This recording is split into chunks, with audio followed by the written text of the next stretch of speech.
Kok masuk basement sih? Tanya Amara. Iya, kalau di luar takutnya gak aman, jadi biar aman parkirnya di sini aja, balas Galih. Setelah memarkirkan mobil, Galih pun mengajak Amara turun. Mereka pun turun dari mobil, kemudian Amara berjalan mengikuti langkah Galih. Akhirnya mereka sampai di jalanan Braga. Galih mengajak Amara ke sebuah tempat. Gal, kamu yakin Rita ada di sini? Tanya Amara agak ragu. Iya, Rita ada di dalam kok, ucap Galih mencoba meyakinkan Amara. Amara pun memasuki tempat tersebut. Tempat berdinding hitam itu dihiasi kerlap-kerlip lampu-lampu RGB dengan alunan musik EDM yang memenuhi ruangan tersebut. Seketika Amara tersadar bahwa apa yang dimasukinya ini adalah sebuah klub malam. Gal, aku mending pulang aja deh, ucapnya merasa tak nyaman. Rita udah nungguin loh, Ra, masa mau pulang gitu aja, ujar Galih. Tuh Rita, ucap Galih sambil menunjuk seorang perempuan berbaju seksi di sebuah meja. Ta, ucap Galih menghampiri meja Rita. Gal, Ra, maaf ya tadi gue gak bisa kesana.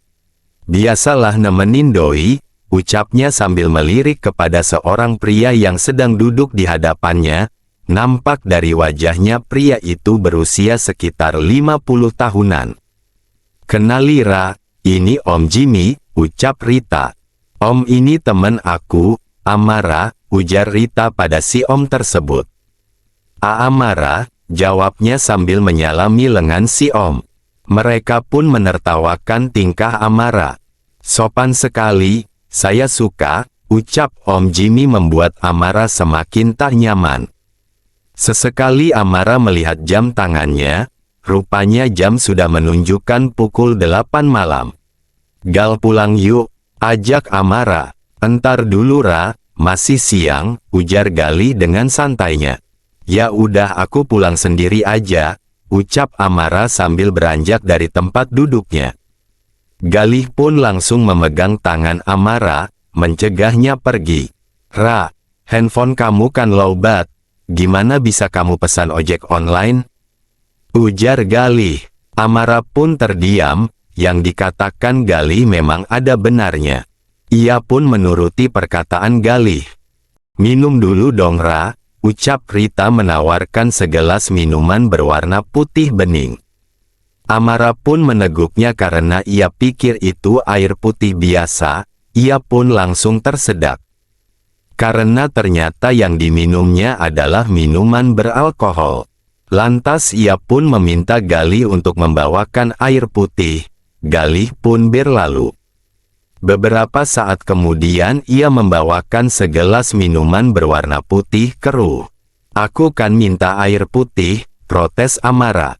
Gak ada Ra, ini sirup leci kok aman gak beralkohol, ucap Galih. Nampak Amara ragu untuk meminumnya. Tapi akhirnya ia meneguknya dan benar saja rasanya seperti sirup leci. Amara tiba-tiba merasa kegerahan.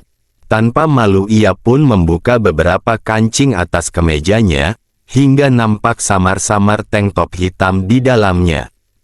Gerah ya Ra, ucap Galih sambil merangkul pundak Amara.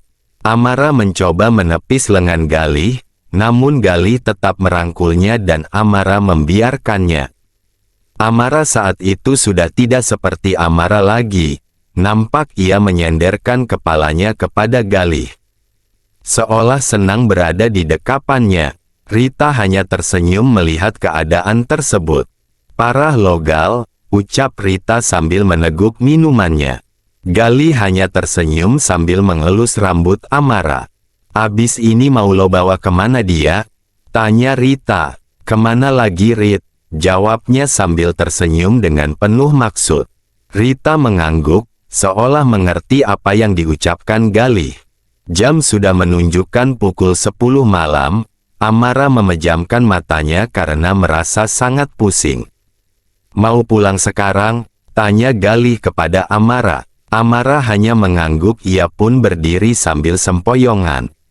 Malam itu nampak Tatang sedang mengambil foto jalanan Braga. Ia pun mengamati hasil fotonya. Di foto tersebut nampak seorang wanita dengan terpejam dituntun oleh seorang pria. Ia terbelalak. Bu Amara, ia pun lantas berlari mengejar pria tersebut dan sampailah dirinya pada sebuah basement. Nampak pria itu mendudukkan Amara di kursi depan, lalu ia pun masuk ke kursi pengemudi. Saat ia hendak menutup pintu mobilnya, Tatang sudah lebih dulu menahan gagang pintu mobil tersebut.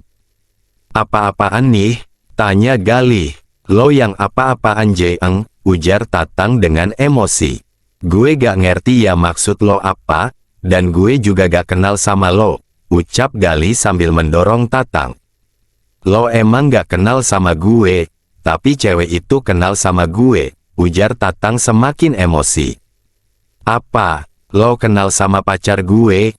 tanyanya sambil melirik Amara. "Bro, harusnya lo ngerti dong, orang pacaran tuh sukanya ngapain.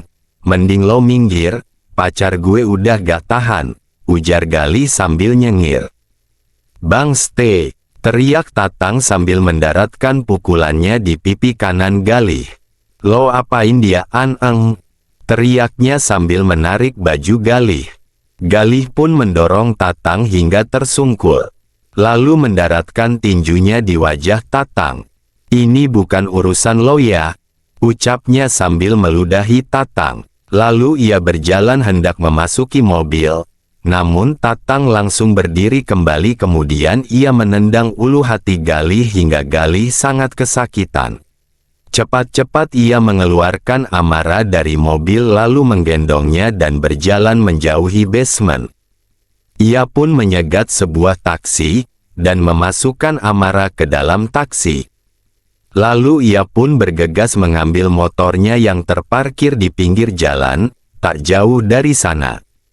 Ia pun mengendarai motornya sambil mengikuti taksi tersebut. Setelah 35 menit akhirnya mereka tiba di kos. Tatang memarkirkan motornya di parkiran kos. Nampak di luar kos beberapa penghuni beserta Mang Sabri, Bi Asih, Nana dan Dani sedang kelimpungan karena mencari-cari Amara yang sejak sore sudah tidak ada kabarnya.